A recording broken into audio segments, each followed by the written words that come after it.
that you've come to see my channel. Today I'm actually going to be welcome to Ninja Monkey. I thought I'd started, but I hadn't started. Sorry about that. This is probably one of my first live videos. I'm playing around with my camera settings, etc. I'm trying to get the cleanest feed that I can. So please let me know what the audio's like. Let me know what the video's like. Let me know what you think of the quality of the overall stream. I've put it to quite high streaming. I have quite a good internet connection here, so it should be okay. But please let me know anyway.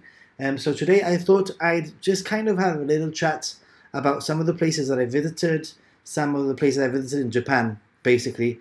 And I can already see, I think, that the quality is a lot better. If you're new, if you're watching this from the future, in other words, if the live feed has ended, then welcome. And if you are actually here watching me, then good evening, good morning. I don't know what the time is, wherever you may be. So anyway, what I'm going to do is I'm kind of going to go back through some of the videos that I've done, some of the places that I've been to, and I'm going to just have a little chat about what I thought of those places, and just kind of look back at what the places were like. So I'm gonna actually put myself. There's gonna be a little bit of oh my god!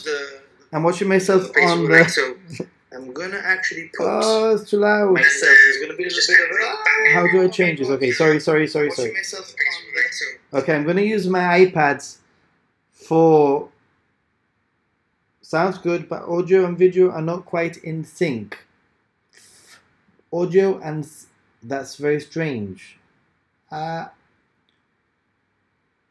Okay, well, I'll have to work around with that, Caroline, in the future about the audio and the video being in sync. But that's something that I will look back at once the video has ended. But yeah, so I've got my Apple TV here in front of me, and I'm actually, if I can, does this work? I think it works.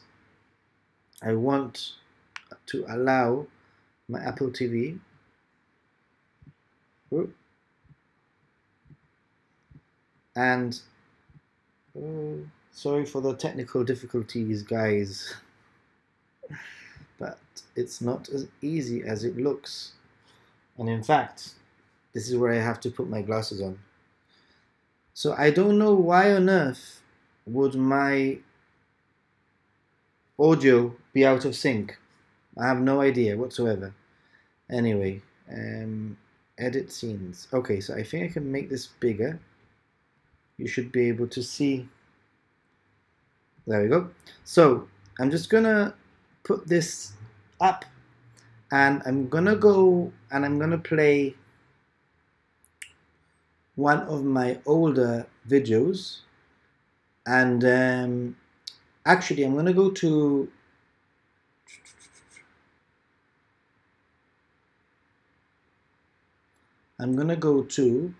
Summer Tour of Hokkaido.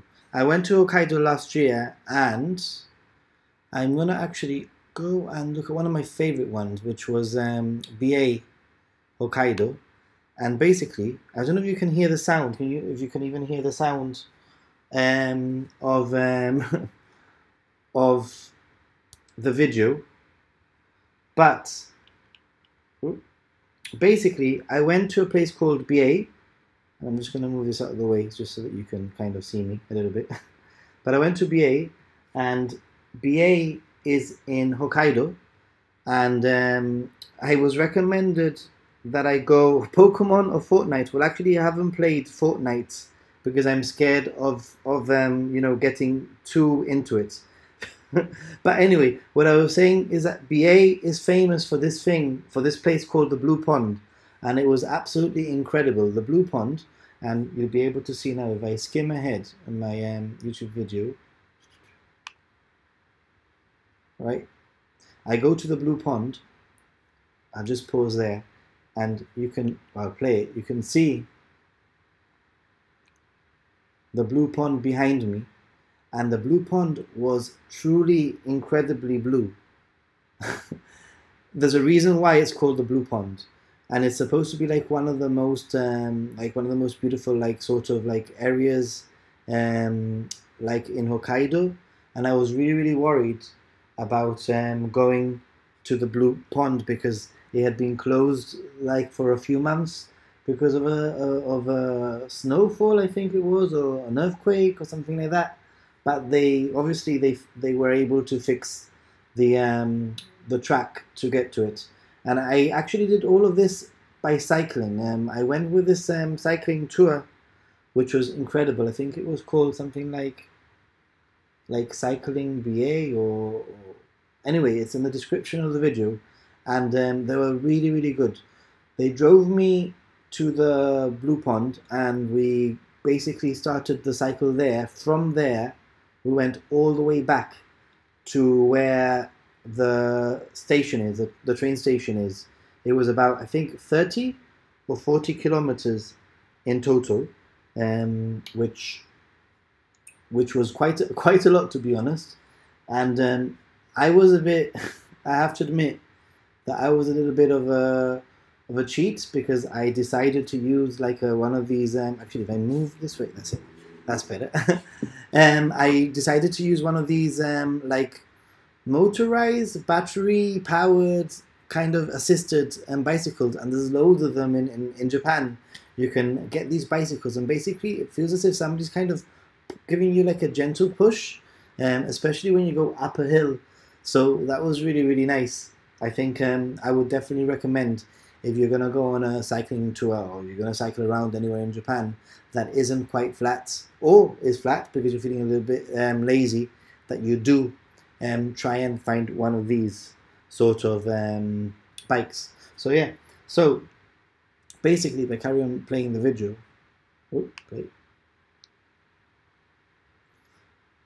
you can see the Blue Pond there, and it is absolutely stunning.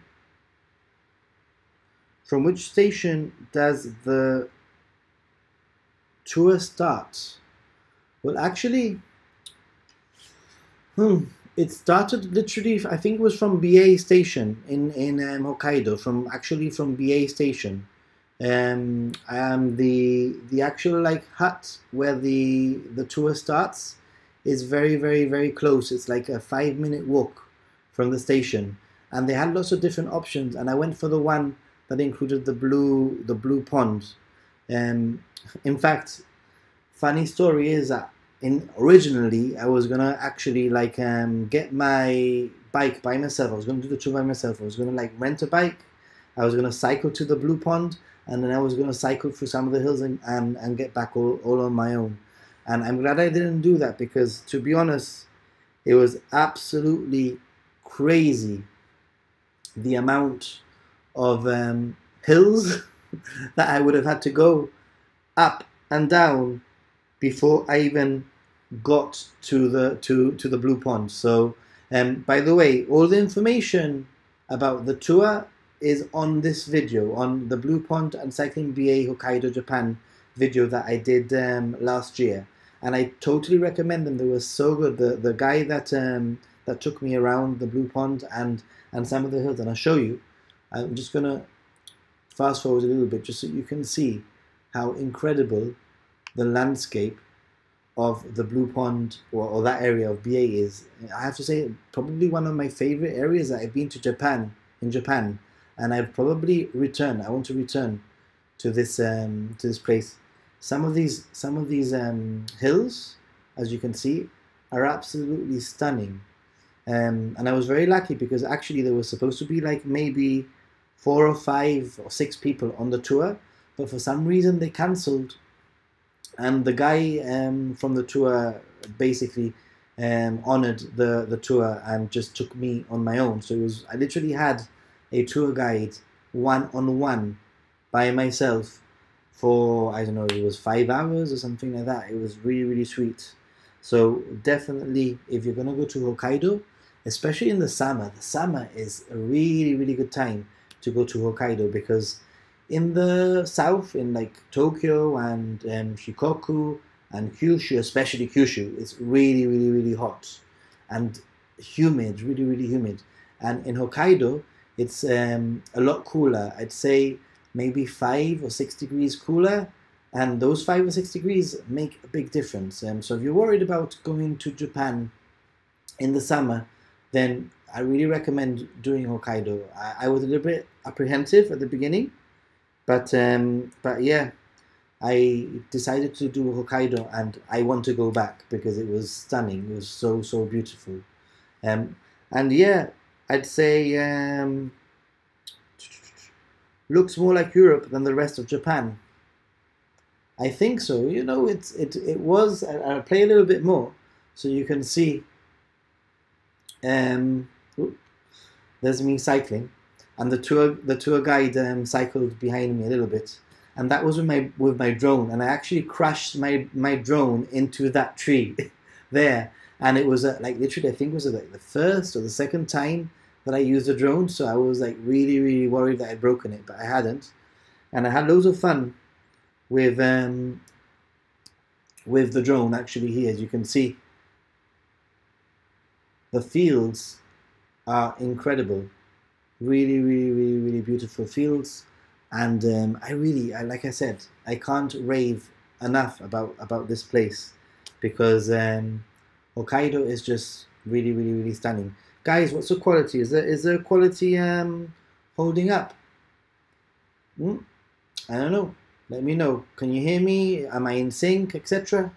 I think I am now. But hey, just let me know what you think. So yeah. So also another really interesting thing about BA, and I'm just going to concentrate on BA, and I'm going to pause the video here. But in BA, basically, there was nobody. It was like really super quiet. There were many tourists as such. The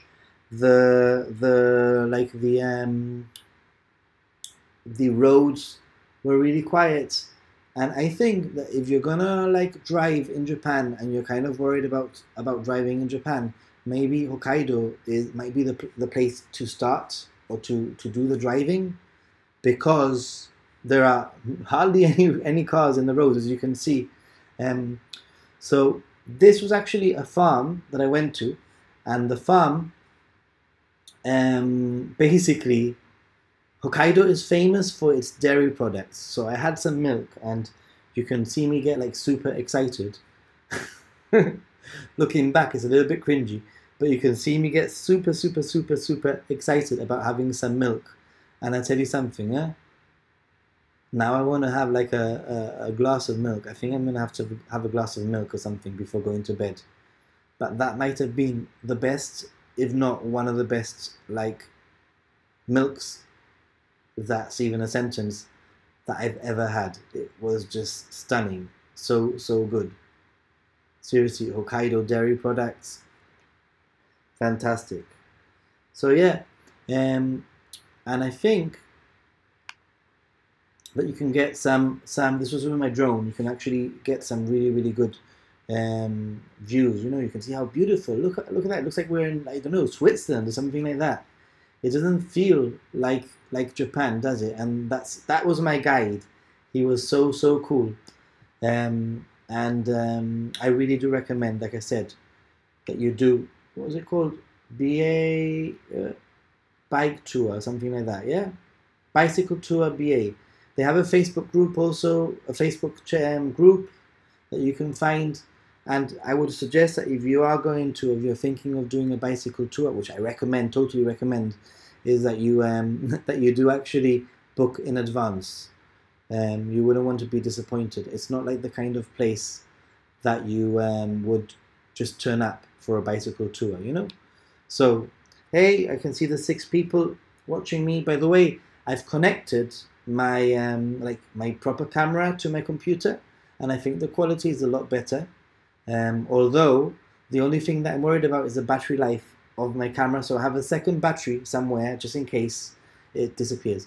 So yeah, then another interesting place that I wanted to show you was, this is actually a playlist of some of the places that I went to in Hokkaido, and I went to Farm Tomita, and if it plays, there we go.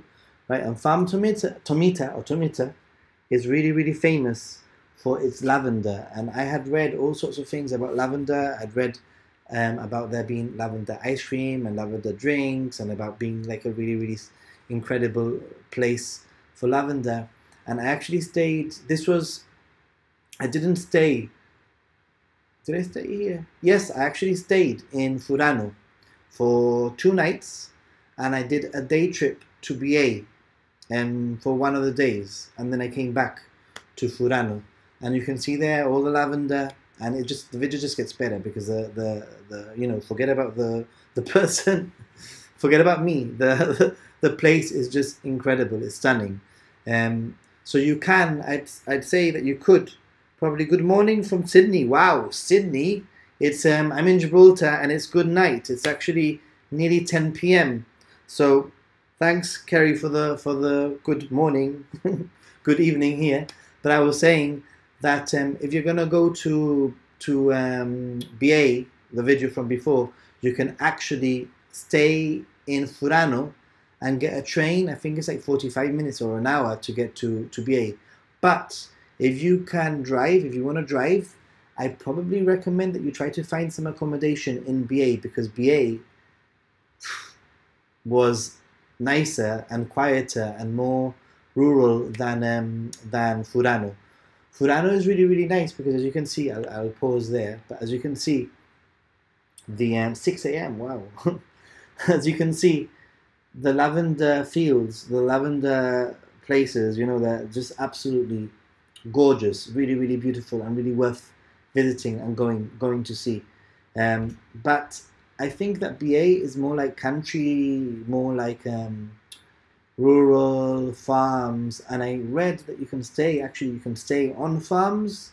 Many farms have like guest rooms, and it just sounds fantastic. Unfortunately, on this trip, I was unable to do that. I was unable to actually stay in any farm. But I did visit a few whilst I was on the bicycle. So yeah. So I was actually quite surprised by this place, because I thought it was only going to be lavender, but it ended up being like loads of different like flowers. It wasn't just lavender.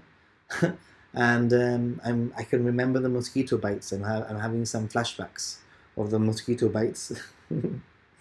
So yeah, I mean, if you have any questions, just please let me know what you're thinking about anything that you see. If you have any questions about what you see on screen, I'll try to answer,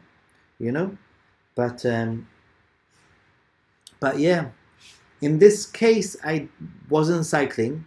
I stayed in a hotel.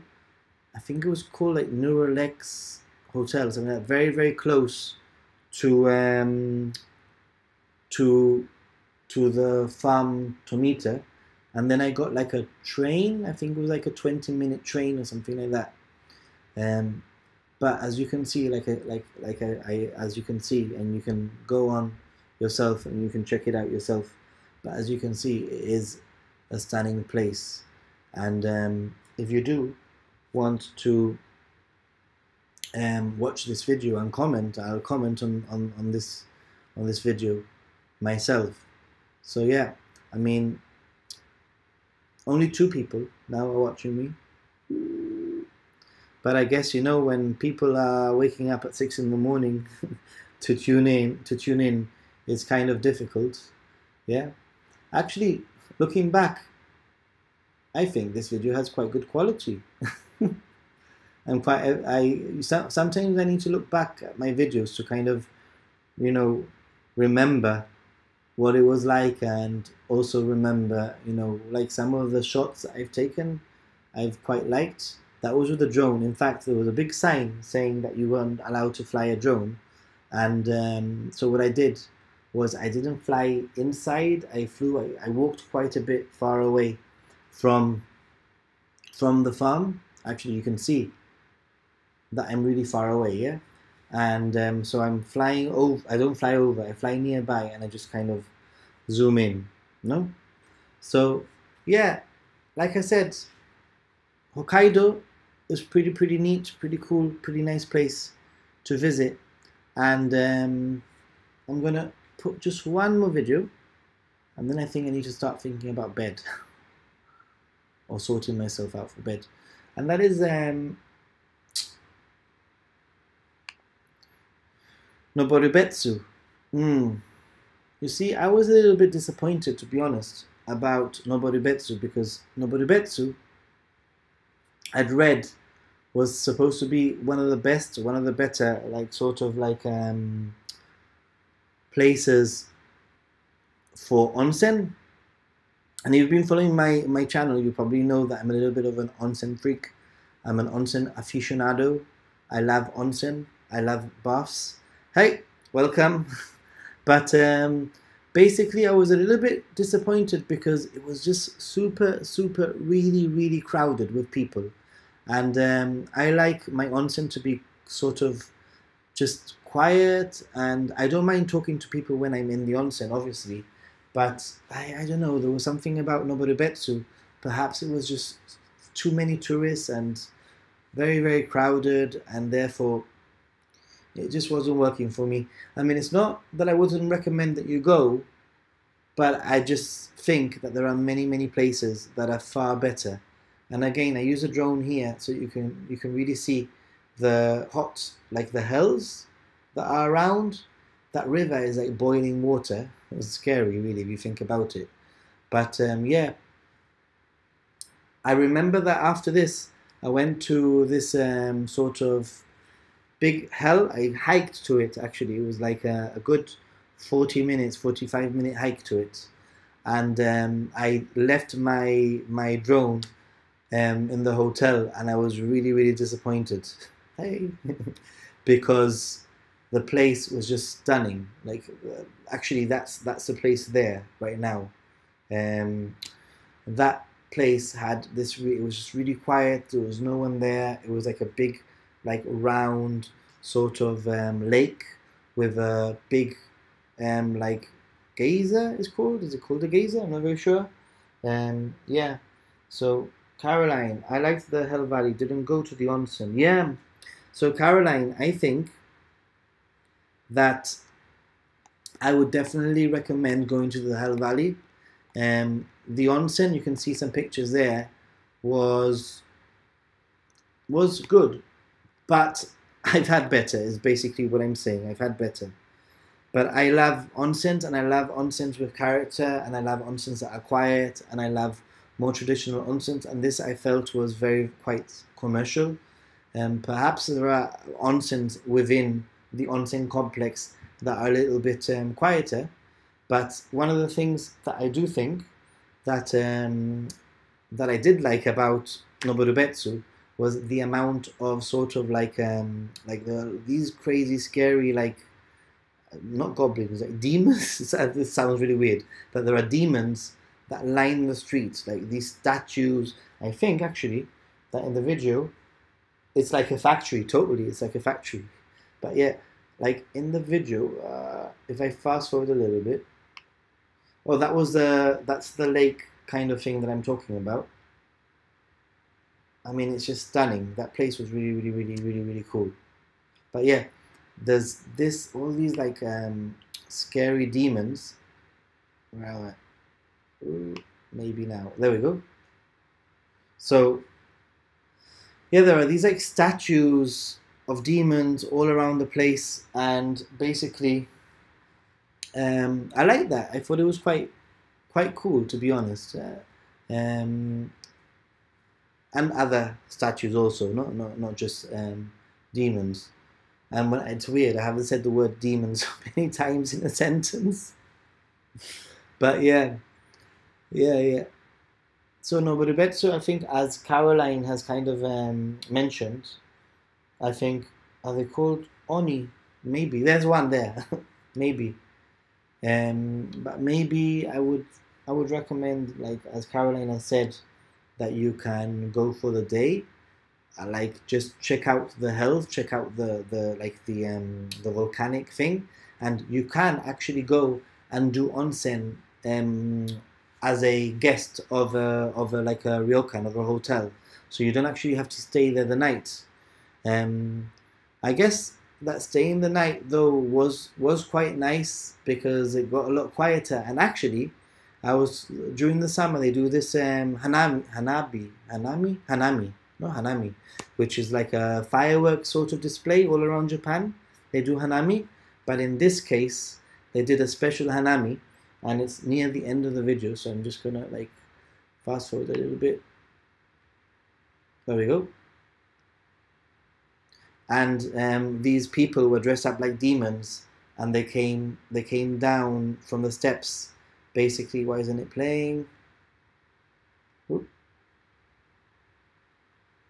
Just lightly play. There you go. And basically, they put it a little bit bigger. You can see. There you go. You can actually see how they were dressed, and you can actually see they were. And the actual video has sound, obviously. But that was pretty cool, and I think that if I wouldn't have stayed the night, obviously I wouldn't have been able to experience that side of the onsen, which was pretty sweet, pretty cool, you know. I think that, yeah, now that I think about it, you see, that's why I have to watch my videos back. Now that I think about it, it was pretty sweet, it was pretty cool to stay the night. Maybe not the best onsen, but definitely the evening, you know, with the, not quite fireworks, but the display was pretty cool. Although if you do go, I do recommend that you stay, that you actually go like maybe half an hour early, because when I got there, there wasn't a lot of space, and I ended up having to stand waiting around before the like fireworks display demon thingy hanami started. So yeah. So anyway, this is, I think what I want to do, and let me know your ideas, please comment below, but what I do want to do is I'd love to sort of do like a midweek like live thing, like what I'm doing now, maybe a little bit. Hey, don't you dare get into my stream. You've got enough subscribers as it is. But I'll play this one whilst I'm talking. But yeah. How long did you spend in Japan? Okay, so Kerry, that's a good question. I stayed for this trip. I've been to Japan many times, but this trip, this Hokkaido trip, I spent 2 weeks in Hokkaido, and then after that I made my way to Tokyo, and then I went to Vietnam and Cambodia for 2 weeks, and then I returned to Japan for a week. So I was in total 3 weeks in Japan, and I'd say that if you're going to Japan for the first time, definitely 2 weeks is probably the minimum. But I'd also say any time in Japan is good. So if you don't have 2 weeks, if you only have one, and that's the only chance that you're going to get to go to Japan, then do it. Don't be put off just because it's a week, basically is what I'm saying. But yeah, but this time round, I did something similar. I went to Shikoku, and I spent a total of 5.5, nearly 6 weeks traveling Japan and South Korea for 1 week. So I was about 4.5 weeks in Japan and 1 week in South Korea, and there'll be some more videos coming up. I've just uploaded on Saturday a video about Matsuyama, which I really like that place, so check out that video. But as I was saying before, I'd like to do a live stream, sort of like this, just having a casual chat, whilst maybe I can reminisce and remember some of the places that I've been to. So let me know what you think about that. Would you be interested in that sort of thing? And if you do have any ideas for my live videos, then let me know, write it in the comments, and I'll be able to read back, and I'll be able to actually act on your ideas. I want to grow my audience, I want to grow my channel, and I want to get to know you more, because I've noticed that some people comment. I always try to sort of reply to all the comments as soon as I can, and I'm noticing that now there are some of you that I'm starting to get to know pretty good. So I'm starting to make some YouTube friends. Some of you are commenting very, very often, and I really, really appreciate it, because it means a lot. It means that the videos that I'm making, not only do I make them for myself as a record and they're fun to edit and put together, but I'm also doing it so that people can get some value and some value added, and they can get some ideas of places to visit, and maybe they can see stuff on my videos and they can ask me questions and I can help them out. So that's the plan anyway. Yeah, yeah. But 3 weeks, as Kerry has said, 3 weeks is definitely a good time to go to Japan. Actually, I think there's only 2 more videos on this playlist, so I might as well go through them very quickly. And that is Lake Toya. Again, I was really lazy, and I decided to hire a bike with assisted battery, so I could basically cycle around Lake Toyaku. But I ended up not cycling all the way around Lake Toyaku. I ended up doing half of it. And so I guess you could say that I cycled all the way around, but it was only half and then half all the way back. I just didn't want to get lost because I didn't want to miss my train. I was going to Hakodate, I think, from here. And this was literally, actually, it was a stop on the way from Noborubetsu to Hakodate. I left Noborubetsu quite early. I stopped in Lake Toyaku, hired the bike, cycled around the lake for I don't know how many hours, maybe 4 hours in total, maybe a little bit more, and then cycled back to the train station. And I have to say that in the train station there are coin lockers, and there are also coin lockers in the tourist or the bus station also. There's coin lockers. So what I did was I left my luggage in the coin lockers in the train station, made my way to Lake Toyaku, got the bicycle, and did a little bit of the mini tour. Thanks, you love that I go off the beaten path. Thank you. I think that that's something that what I'm trying to do is I'm trying to show some areas of Japan that perhaps are a little bit less visited. There's so many videos about Japan. I watch YouTube all the time, and I think that there are so many locations and places that are really worth visiting, and I'm just trying to show the world and show you guys what it's like. And Lake Toyaku, I think I would go back, and I was gonna say spend the night like in a ryokan, but actually I would probably, like in this case, I love to stay like in a tent next to the lake, because I've actually seen some campsites all the way scattered all the way around the lake, which is pretty cool. In this case, something quite scary happened, and that was that I was flying my drone, and I checked everything. Everything was fine. It said that I could actually fly there, and then I just finished, and like 5 minutes, 10 minutes later, a helicopter came over the lake, and I kind of thought, shoot, should I have flown the drone? I don't know. But anyway, I did, and I got the footage, so that's pretty cool. But yeah, Lake Toyaku is pretty nice, and there's actually, you can get a boat ride from Lake Toyaku. You can actually saludos desde Panamá, hola desde Gibraltar. Yo puedo hablar español también, aunque si tienes preguntas en español, déjame saber. Sorry, I'm just saying that if there's any Spanish speakers and they have questions in Spanish, I'm more than happy to also reply in English and in Spanish. I'll translate both. Now that I know that there's somebody watching that's from Panama, that's pretty cool, huh? Panama, Australia, pretty cool, yeah.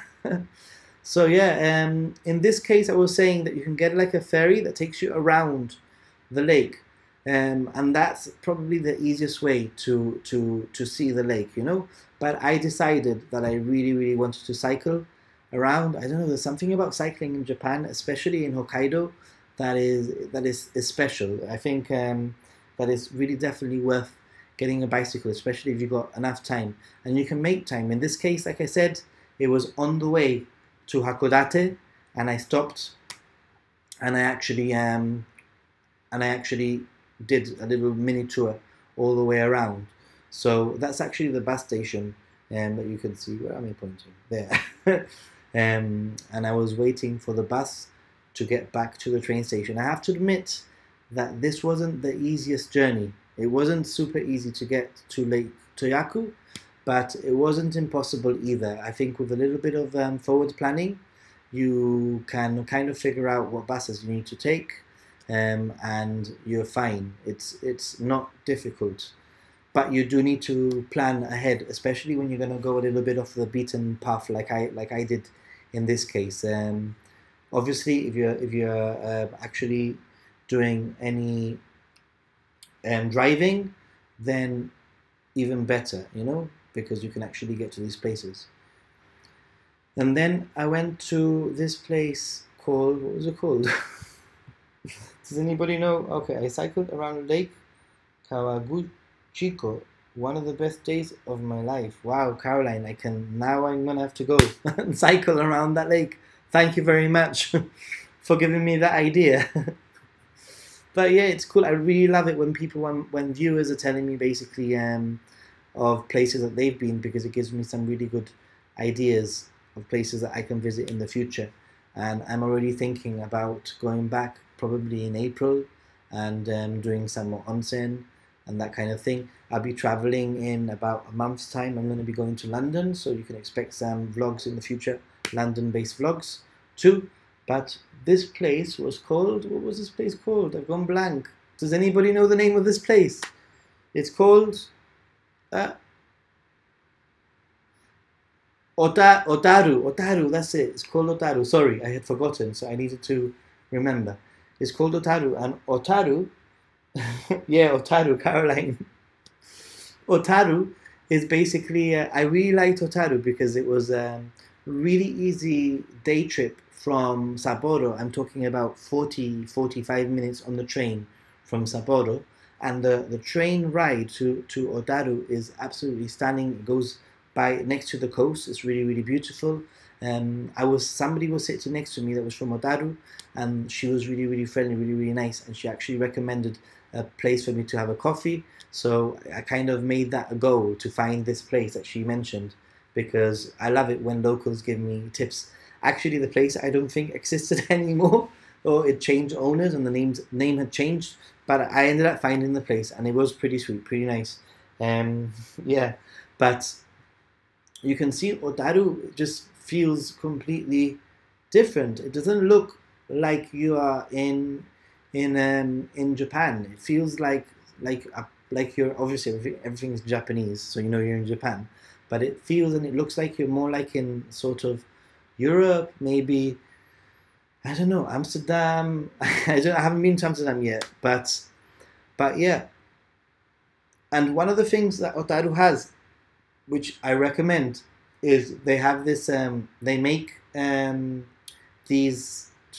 What do you call them? Music boxes, and there's a music box museum. And I'm just going to stand up and I'm going to show you the music box that I bought from there. Where are you?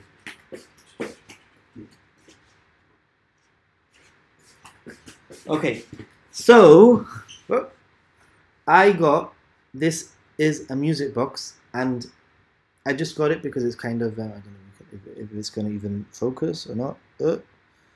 Sorry guys, it's not focusing because I have it set to focus on me, but this is a music box, and basically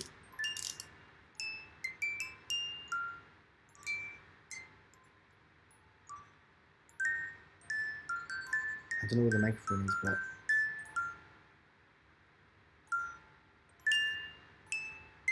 what a nice sound it makes, huh? It makes a really nice sound. And it's a little character playing like a sort of like a, I don't know, like a cello or a double bass, which is pretty sweet if you ask me. Oh, now this is giving me memories. I love it. So yeah, there's this museum of oh, now it's even louder now that I've put it on the table. But there's this museum. Let's see. Time to get ready for work. Oh, thanks, Kerry. Have a good day, right? And that was a coffee shop I was talking about. Sorry. The museum in Otaru is really sweet. It's a music box museum, and one of the places, and there's like these like really old music boxes, and the you can listen to them all, and the guide or the person that works there in the museum might even let you like listen to some special ones that they have like in special booths. And one of them was a Star Wars one that I heard, and it was incredible. Seriously, how on earth they put these things together, I have no idea, but it was absolutely stunning. To be honest, it was incredible. So this was like my little souvenir from Otaru, and I don't know if I've mentioned before, but I don't collect music boxes. That's first. Oh, I collect little pin badges from everywhere that I go, and I think I'll do that in another video, another live video. I'll show you all the pin badges of all the different places that I've been to, so you can actually see what it's like. And I think it's a really cool thing to have as a little hobby for a souvenir, because it's just so small.